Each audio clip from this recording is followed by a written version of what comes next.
We're live from Chevy Chase. Well, grab your Glencairn because it's now time for our Couch Combo. And today we're talking all things bourbon. The Bourbon Life podcast is your online resource for all things bourbon. Joining us with the details is Mark Rucker. Mark, welcome to the show. Thank you. Lee has been so excited to have you as a guest. This is the best way to come back from a vacation. To do some bourbon, that's right, isn't it? Yeah. Well, I've heard a little birdie told me that you might be a big fan of bourbon. I'm a huge fan of that's bourbon. What I've heard. Yeah. That's great. So tell us about your podcast. So the podcast started, it started from an Instagram site, which I started back in December of 2018, and have grown that now to about 54,000 followers. And we've been really fortunate with that. So the podcast was just a natural outgrowth from that. So we do it once a week, and we have master distillers, master blenders, people that are in the industry. And it's a way for me, because I'm a native Kentuckian, very passionate about bourbon, very passionate about Kentucky as well. And I want to share that with as many people as I can. So it's a way for us to share the stories of the people in the industry with people all around the world. So we have listeners in 40 different countries. It's kind of crazy. Yeah, that is because we had a podcast for a hot minute. I don't think we had nearly that kind of audience. We should have talked more bourbon. We should have talked more bourbon. It's you know, a guy, Bernie Lovers, who works for Heaven Hill. He's a brand ambassador. He's a great guy.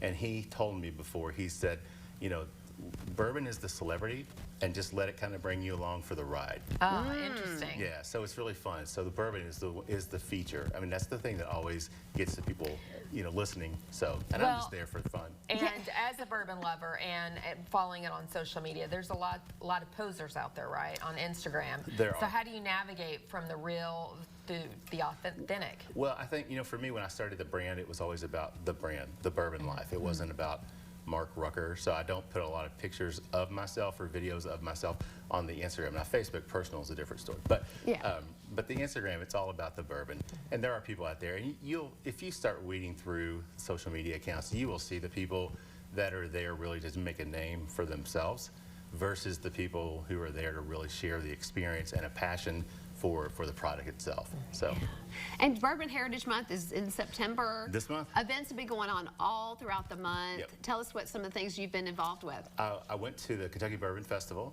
down in Bardstown, and that's the biggest. I think to me it's the most prestigious and the best bourbon festival in the world.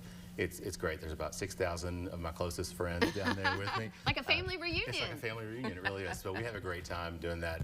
And then also Bourbon and Beyond, which is the music festival, was the same weekend, unfortunately, so I didn't get to go to that. But that's bourbon focused as well. And of course, a lot of music, a lot of great bands there. And then next month, there actually is kind of a carryover. There's a festival in Frankfurt called Bourbon on the Banks.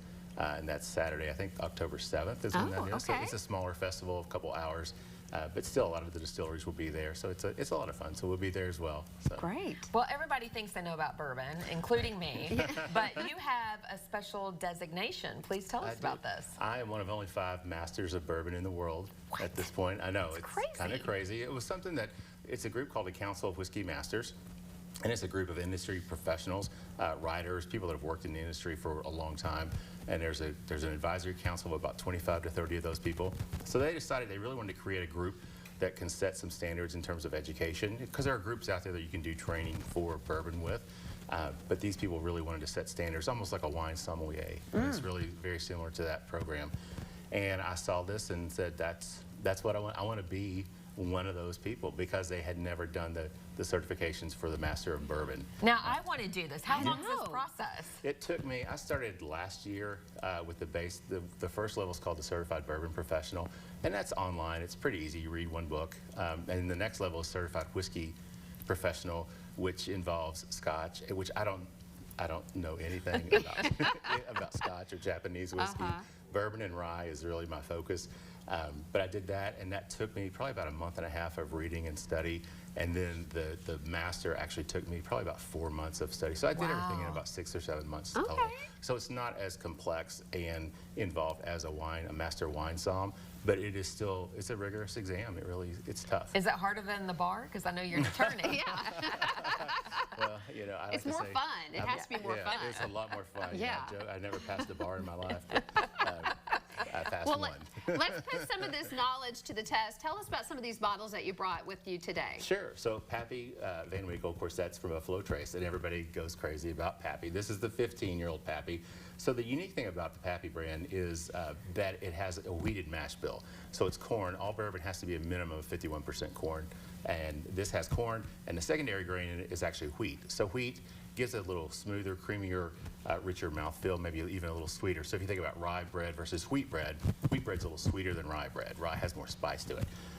So that's obviously Pappy. You can't go wrong with that. You can't go wrong with Pappy. No. The next one there, that's a new release from Jim Beam, and I'm a big fan of Beam products. And they put this new series out. It's a 3-part series, and they're named, all the products, they're aged for 17 years. Okay.